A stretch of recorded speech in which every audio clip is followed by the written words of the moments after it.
ఎన్నికలకు సొంతూర్లకు తరలి వెళ్తున్నారు తెలుగు రాష్ట్రాల ప్రజలు. వీకెండ్ కావడంతో ఒక రోజు ముందే తమ సొంతూర్లకు ప్రయాణం చేస్తున్నారు. ఓటర్లు తమ ఓటు హక్కును వినియోగించుకునేందుకు తమ నియోజకవర్గాలకు పయనమయ్యారు. దీంతో హైదరాబాద్ నగరం ఎటు చూసినా బస్ స్టాప్ల వద్ద బ్యాగులు పట్టుకుని దర్శనమిస్తున్నారు. ఓటు హక్కు కోసం ఏపీకి వెళ్లే వాహనాలతో విజయవాడ జాతీయ రహదారిలో యాదాద్రి భువనగిరి జిల్లా చౌటుప్పల్ మండలం పతంగి టోల్ ప్లాజా వద్ద రద్దీ పెరిగింది. నేటి నుంచి 3 రోజులు సెలవులు కావడంతో హైదరాబాద్ నుంచి సుమారు 35 లక్షల మంది ఓటర్లు పెద్ద ఎత్తున తరలి వెళ్తున్నారు. ఎన్నికలకు సొంతూర్లకు తరలి వెళ్తున్న తెలుగు రాష్ట్రాల ప్రజలు వీకెండ్ కావడంతో ఒకరోజు ముందే తమ సొంతూర్లకు ప్రయాణం చేస్తున్నారు. ఇదే విషయంపై మరింత సమాచారం మా ప్రతినిధి కిరణ్ అందిస్తారు. కిరణ్ చెప్పండి.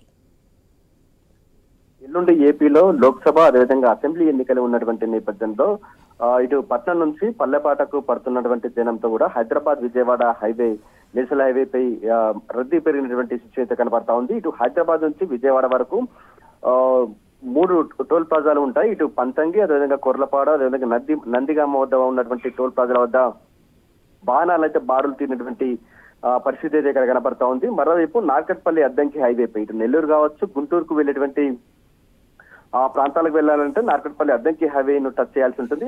అక్కడ హైవేపై ఉన్నటువంటి మార్గులపల్లి టోల్ గేట్ వద్ద కూడా ఇటు వాహనాలు బారులు తీరినటువంటి సిచ్యువేషన్ కనబడతా ఉంది. ఎందుకంటే ఈ సాయంత్రం లోగా కూడా అక్కడ సొంతూర్లకు చేరుకోవాలనే ఉద్దేశంతో కూడా ఎక్కువగా సొంతూర్లకు వెళ్తున్నటువంటి వాహనాలతో కూడా ఇటు హైదరాబాద్ విజయవాడ కావచ్చు, ఇటు నార్కట్పల్లి అద్దంకి హైవేపై కూడా భారీగా వాహనాల రద్దీ అయితే పెరిగిందని చెప్పొచ్చు. ఇంకా గంటకు వాహనాల రద్దీ అయితే పెరుగుతా ఉంది. ఎందుకంటే రేపు ఓటింగ్ సంబంధించిన స్లిప్పులు తీసుకొని ఎల్లుండి మార్నింగ్ ఓటు వేసేందుకు కూడా సిద్ధం కావాలనే ఉద్దేశం ఉన్నటువంటి నేపథ్యంలో ఒక్కసారిగా ఇటు హైదరాబాద్ నుంచి భారీగా తరలి పెడుతున్నటువంటి పరిస్థితిని మనం చూస్తా ఉన్నాం. ఇదే ఫ్లోటింగ్ గత రాత్రి నుంచి కూడా ఫ్లోటింగ్ అయితే కొనసాగుతుంది. ఈ రోజు అర్ధరాత్రి వరకు కూడా ఇటు హైదరాబాద్ విజయవాడ హైవేపై కూడా ఇటు వాహనాల రద్దీ పెరిగనున్న నేపథ్యంలో ఆ దిశగా అయితే ఇటు టోల్ ప్లాజా సిబ్బంది కావచ్చు, ఇటు పోలీసులు కావచ్చు కొంత అప్రమత్తమైనటువంటి పరిస్థితి అయితే ఉందని చెప్పొచ్చు. ఎందుకంటే వాహనాల రద్దీ పెరుగుతున్నటువంటి నేపథ్యంలో ఎక్కడైతే బ్లాక్ స్పాట్స్ ఉన్నాయో ఆ బ్లాక్ స్పాట్స్ వద్ద కూడా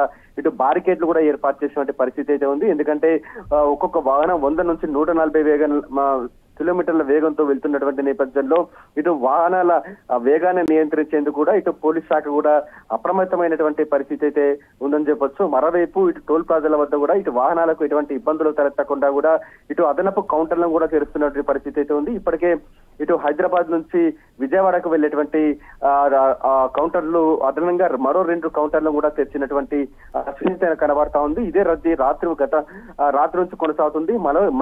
ఈ రోజు రాత్రి వరకు కూడా కొనసాగుతున్న నేపథ్యంలో ఆ దిశగా అయితే చర్యలు అయితే చేపడుతున్నటువంటి పరిస్థితి అయితే ఉందని చెప్పొచ్చు వరలక్ష్మి. రైట్ కిరణ్.